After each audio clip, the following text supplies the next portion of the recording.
O'zi zararmi? Juda ham ko'pchilik patsientlarimdan keladigan savol bu. Ayniqsa qaynonalarimiz kelinlarini ehtiyot qilish maqsadida, yana boshqa maqsadlarda yo'q o'ziga bormaysiz, homilaga zarar deyshadi. Ikkita vaziyat aytib beraman. O'zingizlar uni foydali va zararli tomonlari haqida xulosaga kelib olasizlar. Birinchi vaziyat, homilador ayol, ikkinchi homilasi o'ziga bir marta ham o'ziga tekshiruvga bormagan 5 oylik homila. Juda ham qattiq qorinda og'riqlar, isitma ko'tarilishi, tana harorati ko'tarilishi bilan murojaat qilib kelishsa, homila 3 oylikda rivojlanishdan to'xtagan bo'lgan va уже ayol organizmiga xavf solib, hattoki u reanimatsiyada yotishga majbur bo'ldi. Qo'pol qilib aytganda ayolni nogiron qilib qo'ydik.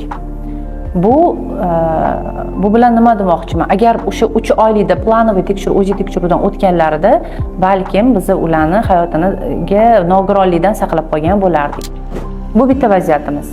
Ikkinchi vaziyat, yosh kelin qorin pastida og'riqlar, testda положительный chiqqan, qorin pastida og'riqlar bilan qaynonasiga aytgan, borishim kerak, o'ziga borsam bo'ladimi? Yo'q, o'ziga zarar, kichkintoyga, homilaga zarar yetkazib qo'yishingiz mumkin degan va ular borishmagan. Qattiq qorin pastida og'riqlar bo'lgandan keyin skoriy chaqirib borishgan, tekshirishsa, vнимательный беременность, truba yorilgan bo'lgan. Bu trubani yorilishi hattoki